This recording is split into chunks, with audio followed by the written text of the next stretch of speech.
Shalom, shalom encore.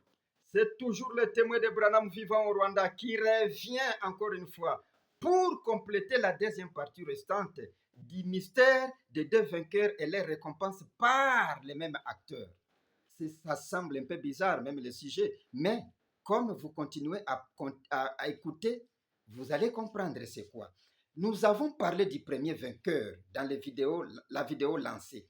Nous avons vu que les premiers vainqueurs, c'était toujours les mêmes acteurs, Dieu, les logos, dans un corps qu'il avait préparé sur la terre, qu'il créa lui-même.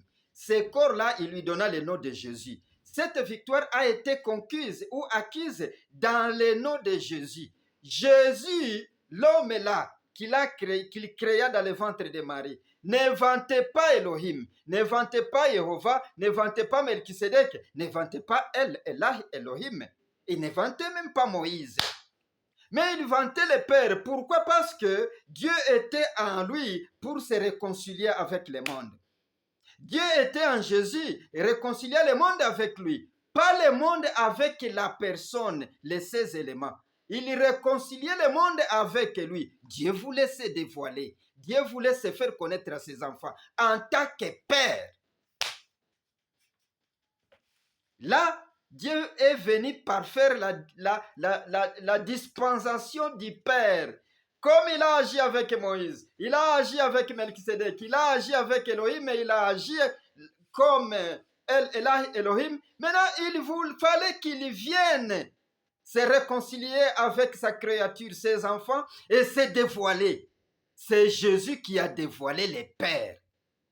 Et quand le Père a été dévoilé, le Père a commencé à adopter, à accepter les noms lui-même qu'il avait proposés à l'humanité pour qu'on l'adore là-dedans. Voilà pourquoi Jésus ne vantait pas Melchisedec, ne vantait pas Elohim. Il vantait le Père. Il priait au nom du Père. Père, Père, Père, Père. Il était en train de parfaire la dispensation du Père. Il était en train de révéler le Père à ses enfants. Il était en train de leur dire, il y a un créateur, il y a quelqu'un qui nous a engendrés.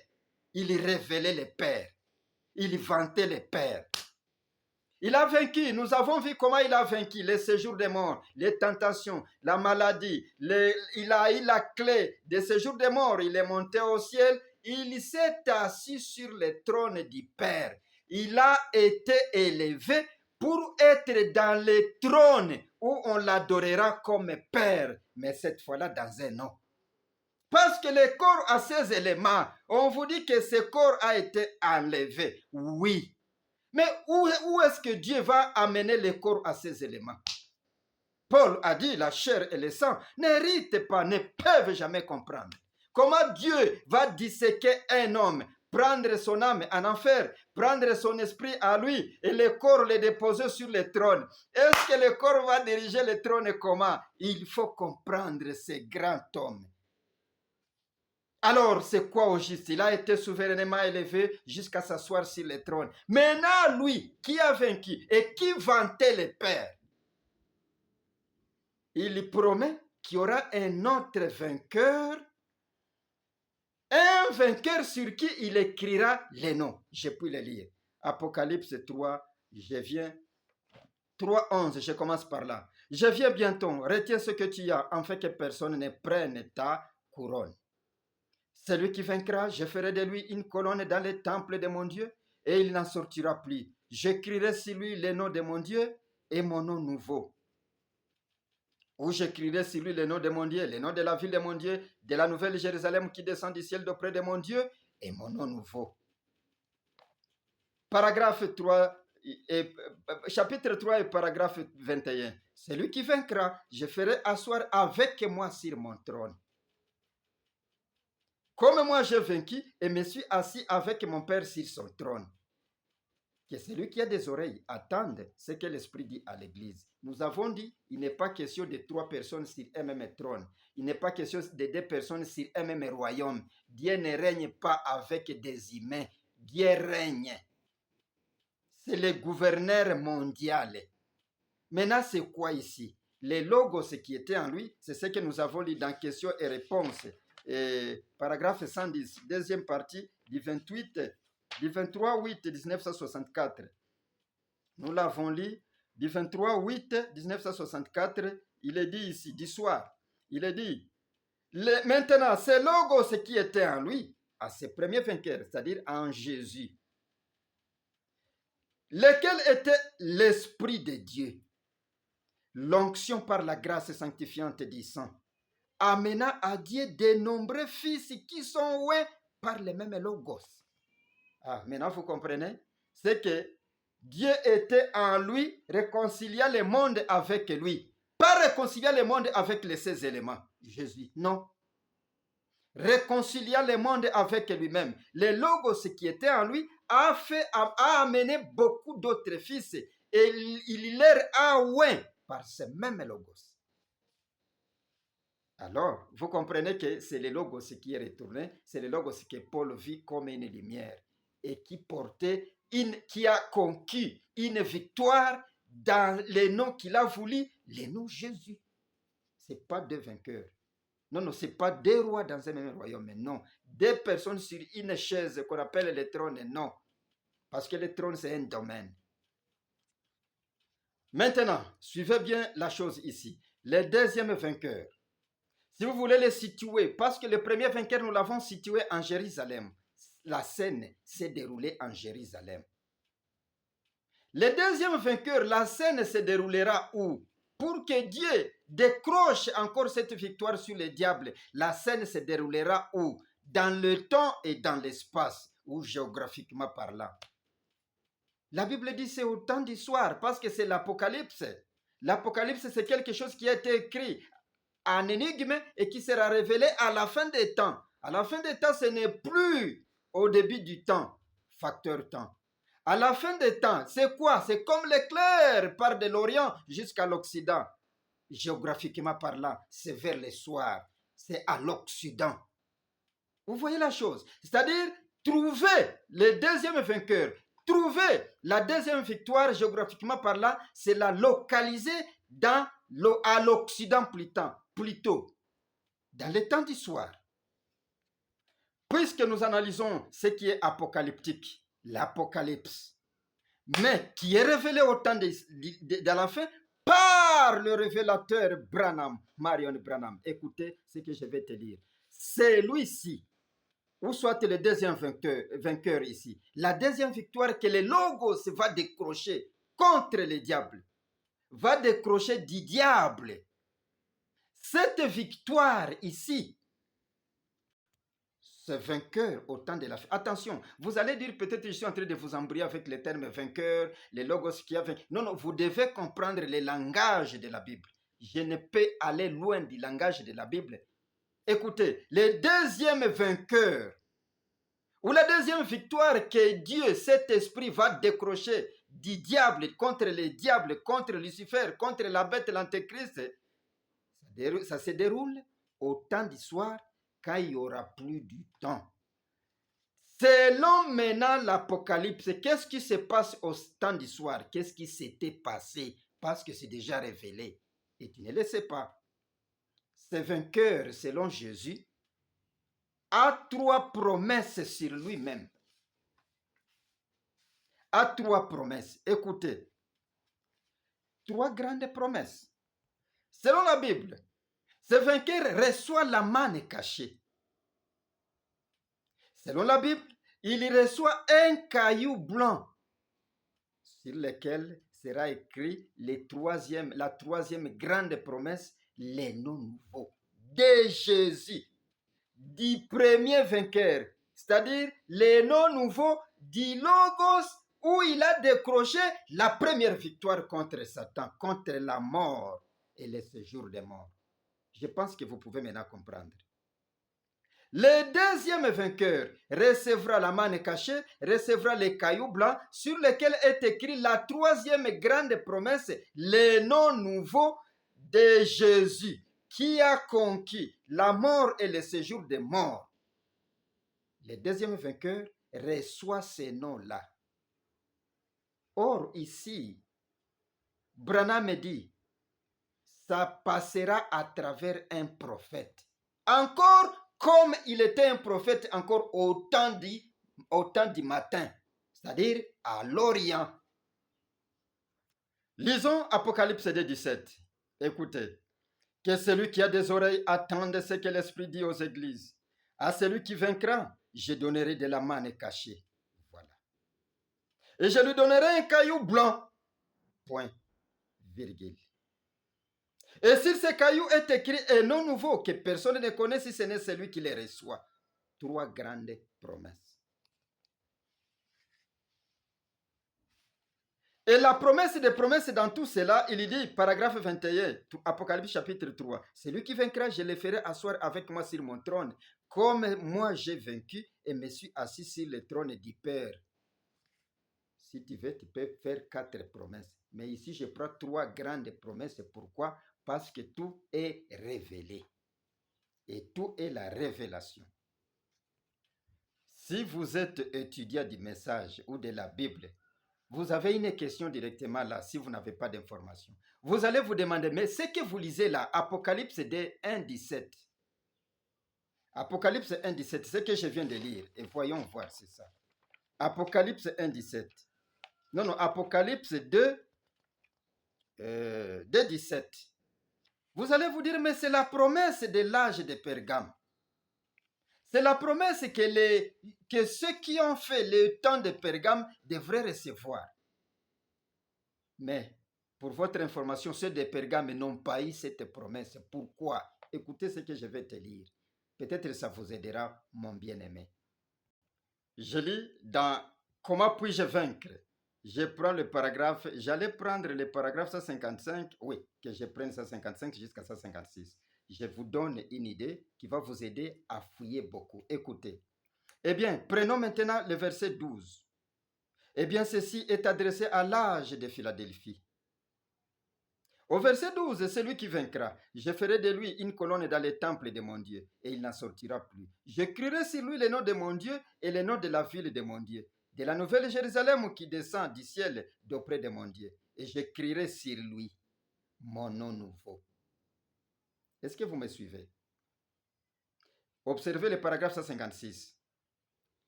Observez ce qui est promis aux vainqueurs. Voyez. Eh bien, la Odyssée. C'est le dernier âge. Il y va y avoir quelques vainqueurs dans cet âge. Observez là, 3 points de suspension. Souvenez-vous. De chaque âge de l'Église, celui qui précède hérite tout ce qui a été donné aux autres. Celui qui précède hérite tout ce qui a été donné aux autres.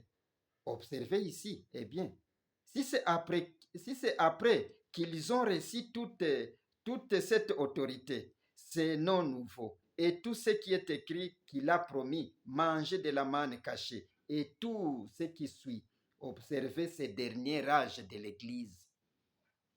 Parce que ça hérite tout ce que les autres devraient hériter. Apocalypse 3, 21. Celui qui vaincra, je ferai asseoir avec moi sur son trône. Amen. Comme moi j'ai vaincu et me suis assis sur le trône de mon Père, que celui qui a des oreilles attende ce que l'Esprit dit aux églises.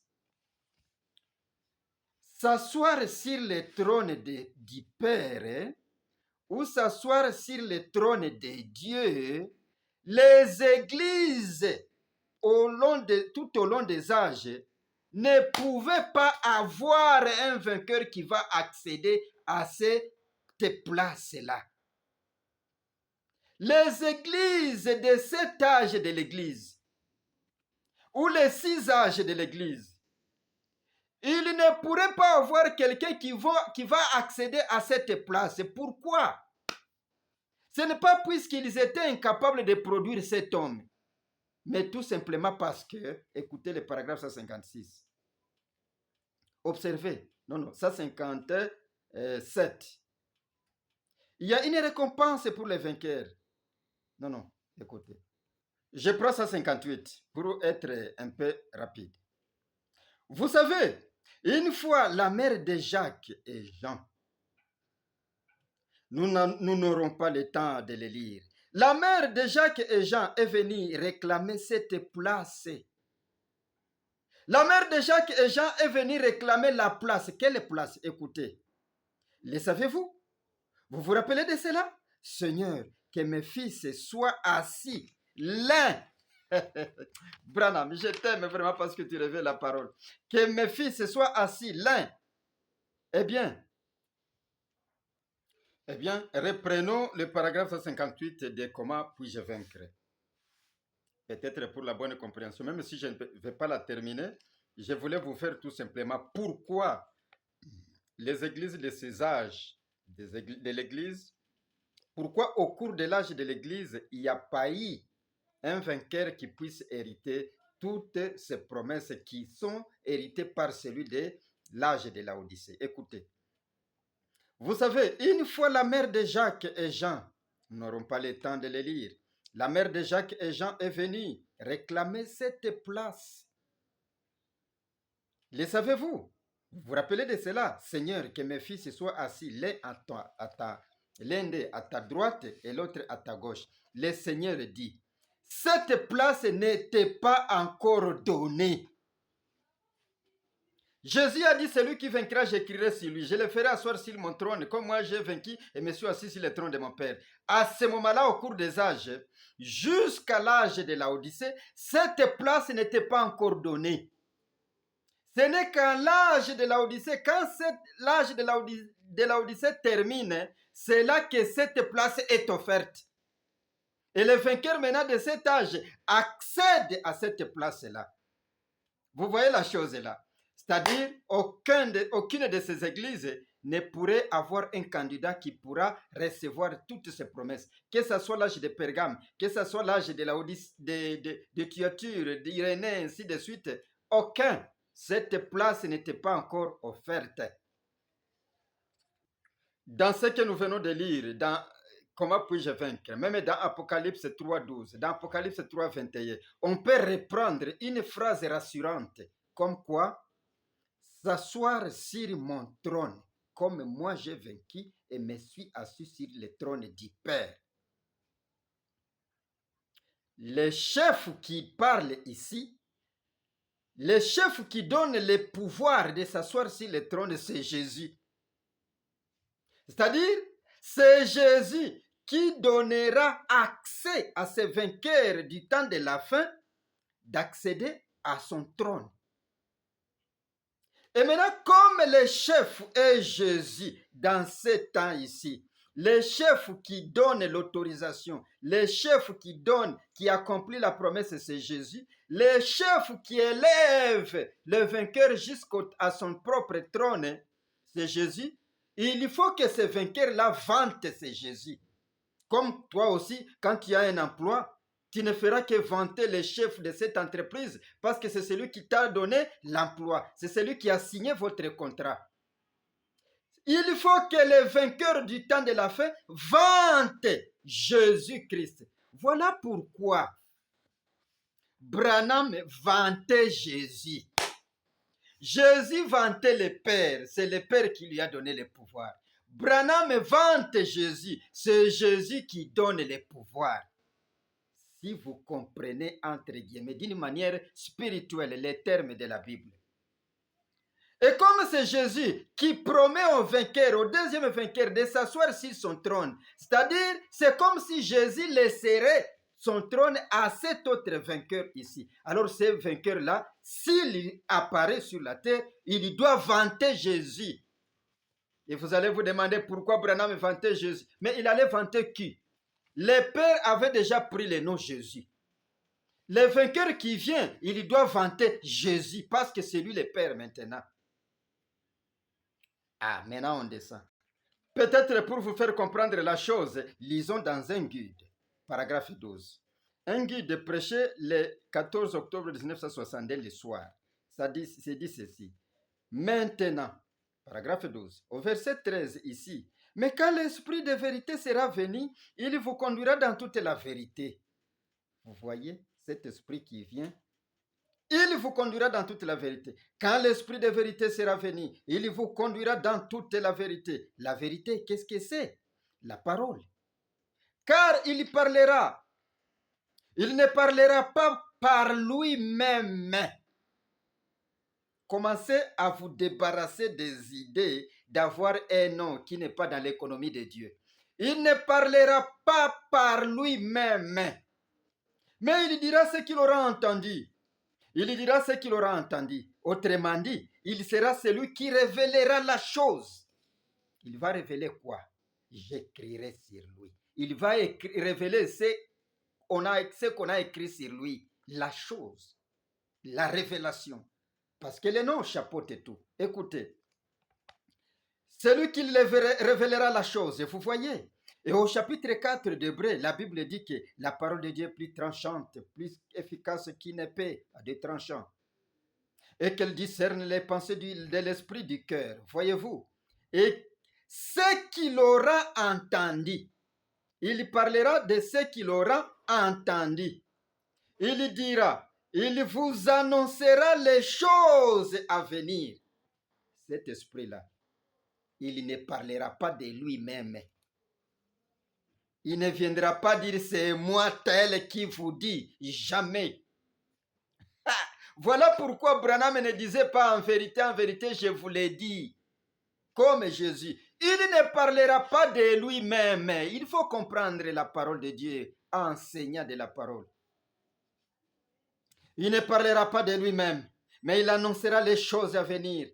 Maintenant, s'il ne parlera pas de lui-même, il parlera en quel nom? Voilà la chose.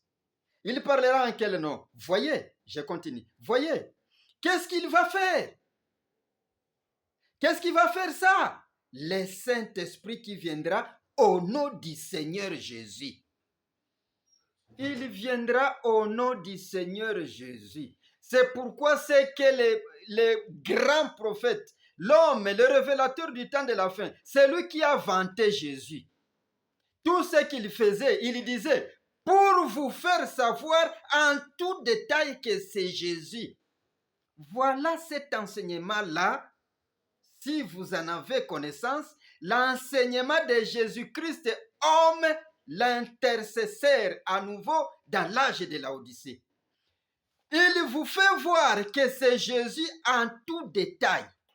Il ne dira jamais c'est moi en tout détail, jamais, parce qu'il ne parlera pas de lui-même. Il ne dira pas c'est William Marion Branham en tout détail. Ça, non, ça ne figure pas dans les plans de Dieu. Parce que s'il fait cela, c'est un imposteur, un usurpeur de la gloire. Voilà la chose que tu devrais comprendre. C'est-à-dire, l'autre vainqueur qui vient, l'autre action de vaincre, c'est-à-dire la dernière victoire maintenant, la toute dernière, se fera dans le nom de Jésus. Mon frère, se fera dans le nom de Jésus. Et quand cette victoire est conquise, est arrachée, alors c'est lui qui a conquis la victoire se déclare. Alléluia. En son nom nouveau, qu'il a écrit sur le temple, le lieu d'adoration. Ah, retournez un tout petit peu en arrière. Nous avons dit que ce vainqueur du dernier jour, géographiquement parlant et en facteur du temps, ce vainqueur aura trois grandes choses à recevoir. La manne, les cailloux blancs, et puis les noms qui est écrit sur les cailloux. Ça lui appartient. Or, ces cailloux-là, c'est quoi? C'est une révélation. Et l'homme qui vante Jésus nous apporte de nouvelles choses à venir. La révélation. C'est donc lui la révélation. Et comme il est la révélation, il est le révélateur. Ah, écoutez ce qui est dit dans la parole, ce qu'il dit, le révélateur de la parole. Amen. Dans l'âge de Thyatire, pour ne pas tarder, dans l'âge de Thyatire, paragraphe 28, il est dit, cet ange sur qui, ce vainqueur sur qui on va écrire les noms, c'est moi qui ajoute sur qui on va écrire. Cet ange sera comme Pierre qui a été rendu semblable à un caillou. Cet ange sera le caillou blanc. La révélation qui n'a jamais été éclairée, qu'aucune personne, qu'aucun mortel n'a jamais connu. Il nous apportera autre chose à venir. Il est la révélation. Il est ce caillou blanc. Et alors, comme il est ce caillou blanc, c'est sur lui qu'on va écrire les noms. Est-ce que ça entre vraiment? Et cela n'est pas loin de l'Apocalypse 3, chapitre 12. Celui qui vaincra, j'écrirai sur lui. Celui qui vaincra, je le ferai asseoir sur mon trône. Donc, puisqu'il est le caillou blanc, il est la révélation. Il est le caillou à 7 yeux. C'est lui maintenant sur qui Jésus va écrire son nouveau nom. Voilà la chose, comment elle avance. Voilà la révélation. Parce que écrire son nom sur lui, ça ne s'est jamais fait au cours des âges. Aucun vainqueur n'a été trouvable dans les âges parce que la promesse n'était pas encore donnée. Cette offre n'était pas encore donnée. Maintenant, à la fin de l'âge de la Odyssée, c'est là qu'il y a l'offre d'écrire sur celui qui vante Jésus et celui qui révèle les choses à venir. On l'écrit sur lui parce que c'est lui la révélation. C'est de lui que vient la révélation. Il est la révélation. Alors, il faut que Jésus vienne écrire sur lui son nom nouveau. Si vous pouvez le lire dans Ézéchiel, dans Zacharie 3, 9, oui. Dans Zacharie 3, 9. Je graverai moi-même ce qui doit y être gravé. Je graverai. Maintenant, en dépit de tout cela, n'oubliez pas la chose essentielle. Il faut qu'il vainque. C'est lui qui vaincra, c'est ce qu'a dit, c'est lui qui doit graver. C'est lui qui vaincra, je graverai sur lui, j'écrirai sur lui mon nom nouveau. Il faut qu'il vainque. Maintenant, il a vaincu quoi? Notre vainqueur au temps de la fin. Le vainqueur, nous avons dit que c'est le même esprit qui prend la chair pour aller à la guerre, pour déclarer la guerre, et il va vaincre. Il a vaincu la mort et le séjour des morts. Au temps de la fin, il va vaincre quoi? À travers un temple. Il va vaincre quoi? Écoutez. Bien-aimés, écoutez, la deuxième victoire consiste à vaincre quoi? Le deuxième vainqueur va vaincre quoi? Parce que le premier vainqueur a vaincu la tombe, le séjour des morts, la maladie, les tentations et tout. Mais il n'a pas vaincu quelque chose ici. Suivez. Je lis dans la demeure future de l'épouse céleste et l'épouse terrestre. Ça, c'est une brochure connue, une prédication connue de tout le monde. Je lis le paragraphe 247. Écoutez, prenons 429. 429, je lis ceci, bien-aimé. Suivez bien, c'est qu'il va vaincre. Puisque si c'est un vainqueur, il aura quelque chose à vaincre, assurément. Écoutez, je commence juste au milieu. Que celui qui a des oreilles attende ce que l'Esprit dit aux églises. À celui qui vaincra, je donnerai à manger de l'arbre de la vie, qui est dans les paradis de Dieu. Beaucoup de promesses au temps de la fin. Je n'ai pris que 3. Écoutez. Seulement les vainqueurs, ceux qui auront vaincu la bête, vaincu la marque de la bête, c'est-à-dire le catholicisme, le protestantisme, les systèmes dénominationnels, qui auront vaincu la bête, sa marque, la lettre de son nom, il aura droit à l'arbre de vie, enlevé, à entrer par la porte où rien d'essuyé ne pourra jamais entrer. Voyez, pensez-y. Maintenant, un instant.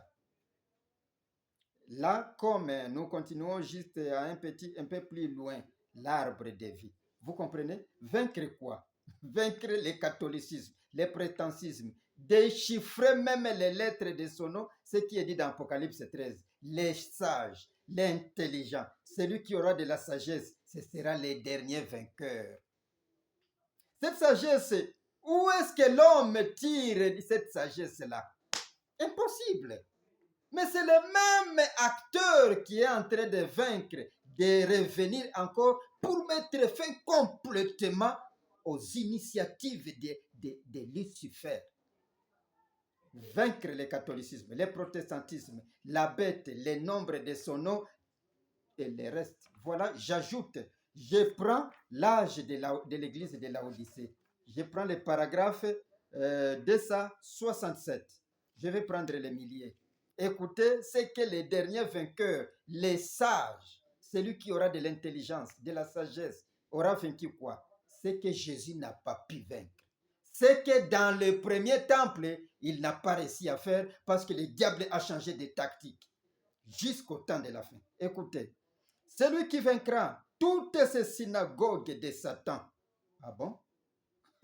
C'est la même chose ici. Toutes ces synagogues de Satan, se gardant libre et regardant droit à la porte, je ferai de lui une colonne.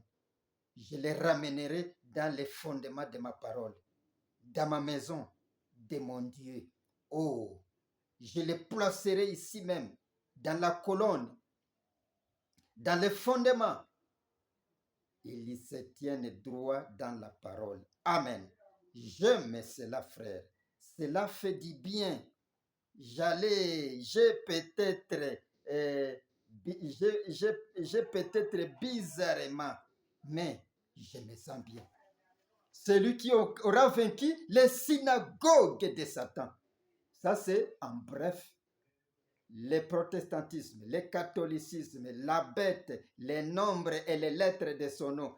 Tout ça, les synagogues de Satan. À l'époque de Jésus, à la première victoire, ces synagogues de Satan n'existaient pas. Il n'y avait pas encore eu les conciles pré- et post-nicéens pour détruire et élever les synagogues de Satan, les temples de Satan. Il faut qu'ils reviennent, les mêmes acteurs, au temps de la fin, pour, cette fois-là, mettre fin aux initiatives du diable. Écoutez ce que je vais ajouter ici. J'ajoute ce que je lis dans Se tenir à la brèche, paragraphe 136. Je vais le lire en bref. Je ne lis pas la lecture. Je le lis tout simplement selon ce que j'ai noté ici. Écoutez. Puisque tu as choisi les sentiers étroits, les plus difficiles par ton propre choix, bien-aimé, à qui est-ce que Dieu a dit ça? N'est-ce pas à cet homme qui est la colonne de feu?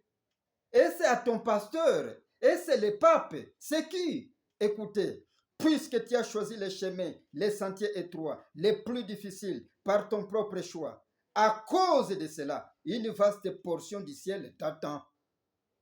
Mais comment il va recevoir les vastes portions du ciel sans victoire? Nous avons déjà énuméré ce qu'il a vaincu.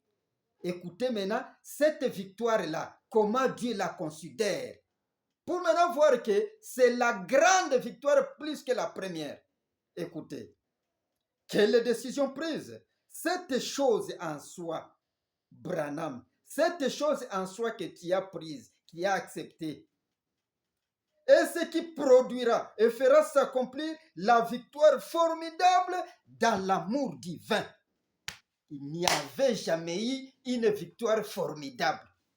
Nous avons chanté la première victoire du Père, mais celle-ci, c'est la victoire formidable dans le Saint-Esprit. C'est ça l'amour divin.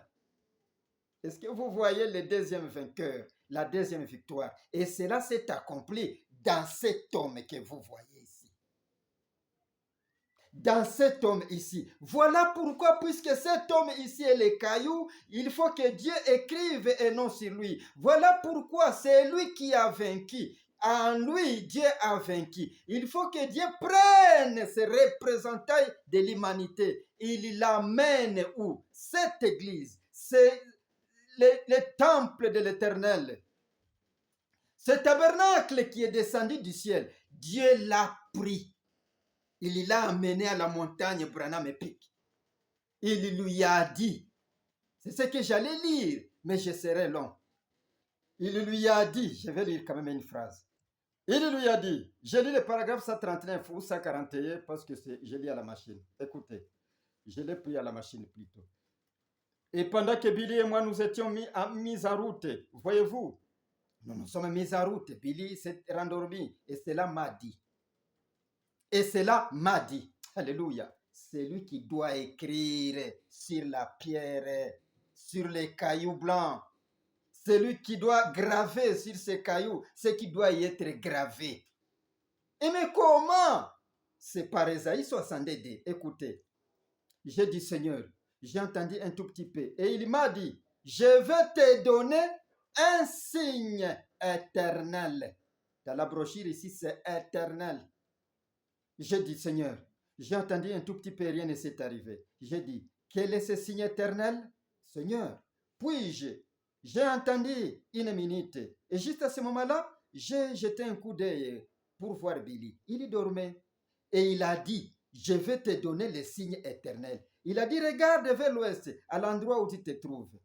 J'ai tourné la tête comme ceci, dans la camionnette pour regarder. J'ai ralenti. Oh là là, l'Esprit du Seigneur. Vous voyez maintenant? Oh là là, l'Esprit du Seigneur. J'ai eu envie de crier et de hurler. J'ai regardé, je ne vis qu'une montagne avec des sommets blancs dessus. J'ai dit, je ne vois aucun signe éternel là-dedans. Il a dit, ton nom, alléluia, ton nom est écrit partout là. Et je me suis arrêté, j'ai levé les yeux, je passe à 50. J'ai levé les yeux vers la montagne et j'ai vu cette colline. Eh bien, écoutez, si vous voulez comprendre quelque chose, il y avait 7 pics au sommet d'une montagne. Une montagne qui s'étend de l'est à l'ouest, de plusieurs miles. Les dernières montagnes avant d'entrer dans l'autre région. Les dernières montagnes avant d'entrer dans l'autre région. C'est cette montagne ici qui vous pointe l'autre région. Ah, bien-aimé.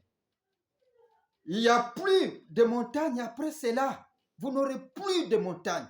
Vous n'aurez plus de vainqueurs. Vous n'aurez plus de prophètes. Vous n'aurez plus de prophéties. Parce que l'Esprit a parlé et ne parlera plus. Alléluia.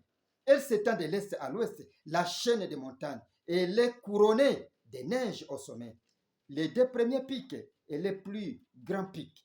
Et ensuite un autre pic. Et ensuite un pic plus grand. Remarquez, bien aimé, ici il ne parle que 3 grands pics.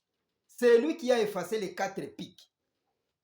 Quand vous découvrirez comment le frère Jane commençait à prendre la photo, le brouillard est monté. Il a couvert 4 autres pour ne laisser que 3. C'est à partir d'ici. Quand Branham élève les 3 grands pics tout simplement. Si vous êtes dans ce tenir à la brèche, vous comprendrez que c'est ici où il a effacé les autres grands pics. Dans le paragraphe 151, dans ce que je suis en train de lire ici. Et puis un petit pic. Et ensuite une énorme longue montagne couronnée de neige. Et j'ai dit, Seigneur, je ne comprends pas ce que cela signifie. Il a dit, combien y a-t-il de pics? J'ai dit, il y en a 7. Ah, voilà. Il lui avait dit, ton nom est écrit partout là. Il lui demande maintenant, ton nom a combien de lettres? Si vous êtes spirituel, vous avez compris que Branham lisait maintenant son nom là.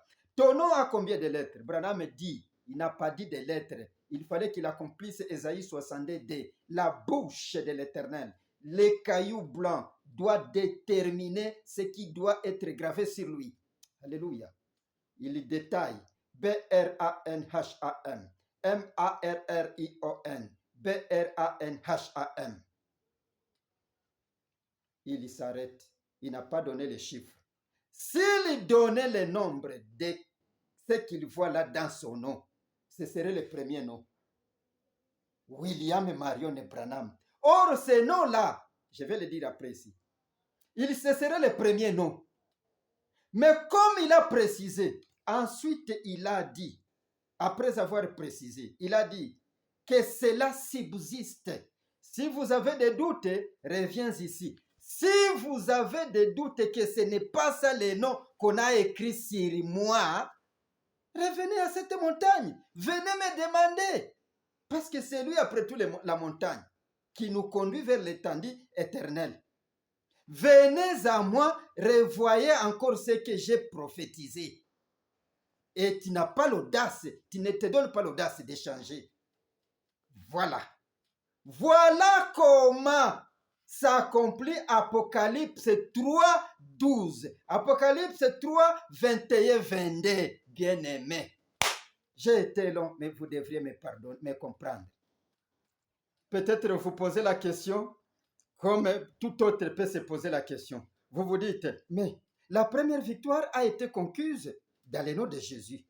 Cette dernière victoire, sans contredire, est conquise dans le nom William Marion Branham. Pourquoi il change maintenant?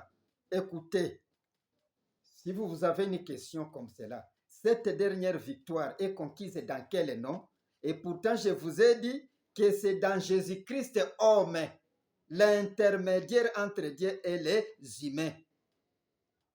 Jésus-Christ était homme en Irénée, à Paul, en Irénée, à Martin, à Colomba, à Luther, à Wesley et en Branham. Toute la racaille a été amassée aux côtes ouest. Voilà la représentation physique de Jésus, Christ homme l'intercesseur. Maintenant, vous vous demandez, mais la victoire a été conquise dans le nom William Marion Branham. Pourquoi vous changez encore? Écoutez une chose. La réponse est ceci. Si la réponse c'est oui, dans un seul sens. Et dans un autre sens, c'est non. Pourquoi oui? Dans le sens que cette victoire est un concours de plusieurs noms.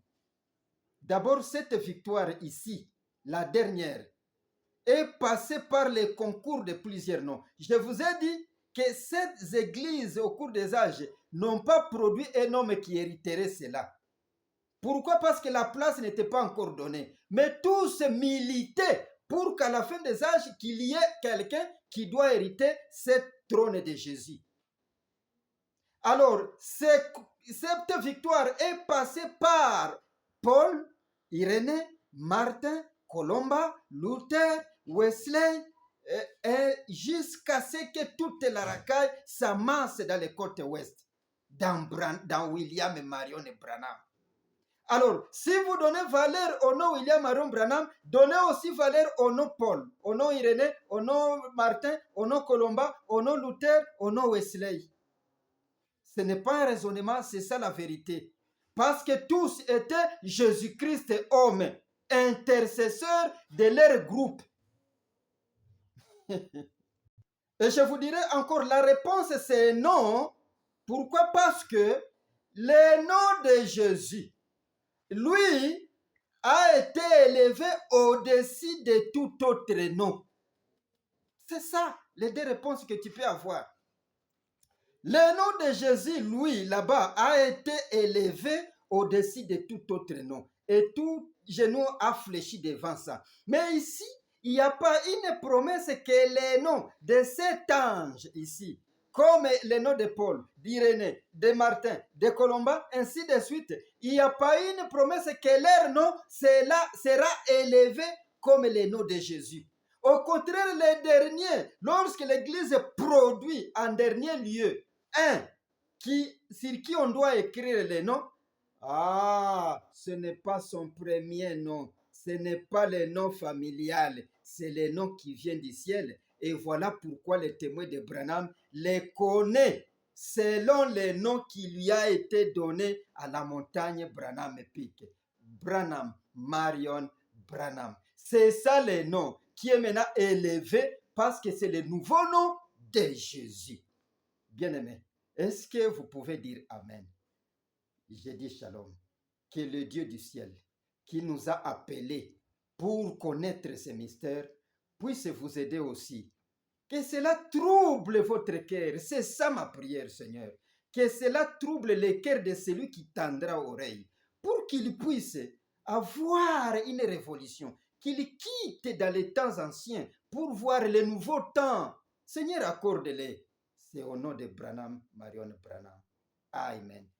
Shalom à tous. C'était le témoin de Branham vivant au Rwanda et qui s'appelle Miru Roger. Shalom.